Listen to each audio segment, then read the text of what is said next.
Hello and welcome to another Origins of Expressions. Today, we'll be going over the phrases Dutch courage, champagne taste on a beer budget, the truth is in the wine. What do they all have in common? They're all phrases and idioms around drinks. So let's go ahead and get right to work and start this video.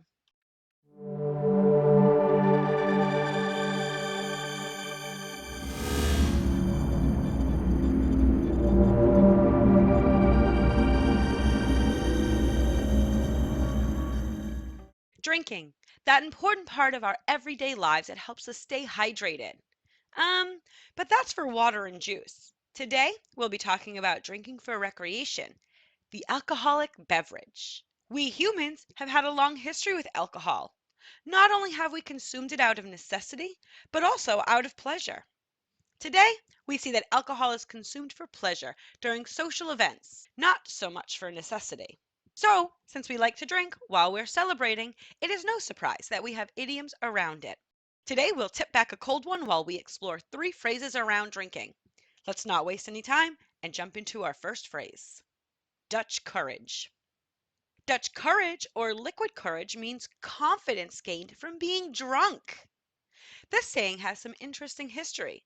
Some say that the term dates back to the 17th or the 18th century, when England and the Dutch Republic were at war. During this time of hostility, the British coined several phrases that used Dutch as an insult. However, research shows that the expression came in use in early 19th century, after the end of the Anglo-Dutch Wars, and was most commonly used by sailors. The first example of the expression in print is the piece from the London Courier and Evening Gazette, June 1814. It reads, "The next day the La Pique's crew were to receive their daily allowance of grog. Every man threw it overboard, declaring they did not require Dutch courage to engage a Yankee." Today, you'll still hear Dutch courage being used in the UK and parts of Europe. In America, they call it liquid courage. An example sentence is, "I'm planning on proposing to Mary tonight, but I think I need a little Dutch courage first." Well, looks like he's got a big night. Let's get him ready while we move on. Champagne taste on a beer budget. Champagne taste on a beer budget means someone who lives above their means, someone who likes expensive things, so they use all their money to afford them. Boy, don't they have champagne taste on a beer budget. So why do we say champagne taste on a beer budget? Well, it started at the end of the 19th century. Champagne was associated with prestige and luxury and a symbol of high status and class. Since its invention, beer is the most popular alcoholic beverage, representing a more affordable and common lifestyle. The phrase champagne taste on a beer budget combines the two meanings, meaning luxury on a limited income. It was first recorded in the Globe Republic in 1890 by Howard Fielding and Frederick R. Barton. The article was called "The Victim of His Clothes." It reads, "Schoolmastering, I found, did not pay for a man who had acquired champagne taste on a beer budget." Today we still say champagne taste on a beer budget to say that somebody spends more money than they make, that they have an extravagant taste or preferences that are beyond one's economic means. An example sentence is, "I spent my whole paycheck on one pair of shoes.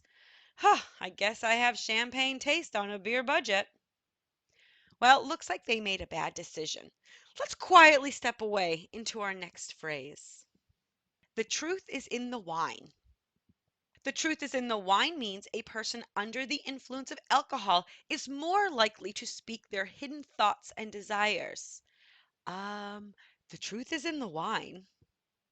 The saying, "there is truth in the wine," is a proverbial saying from the mid-16th century, meaning that a person who is drunk is more likely to speak the truth.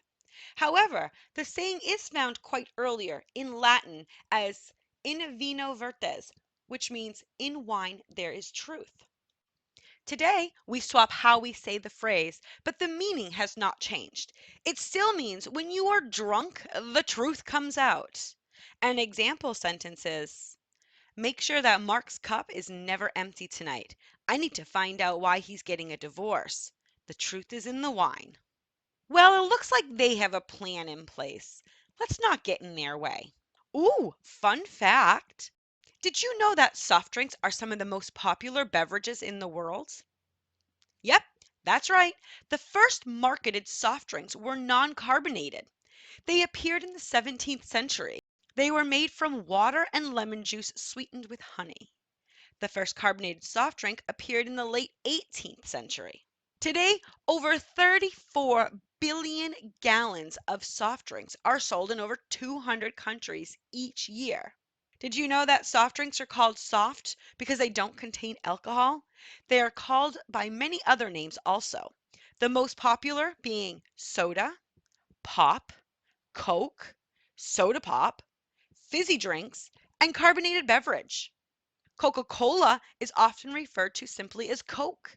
It is the most popular and biggest selling soft drink in history, as well as one of the most recognizable brands in the world. It was invented in 1886 by John Pemberton, originally intended as a medicine, but that didn't last long.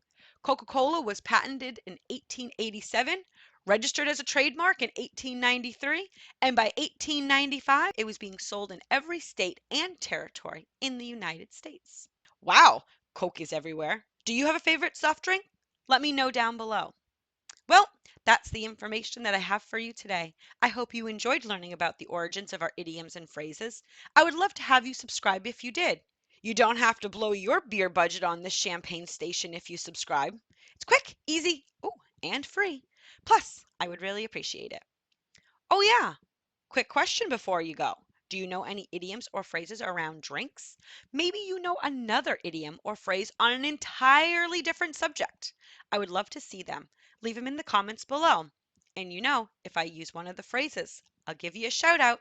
Thanks again for watching and subscribing. I really appreciate your support. Until next time, bye.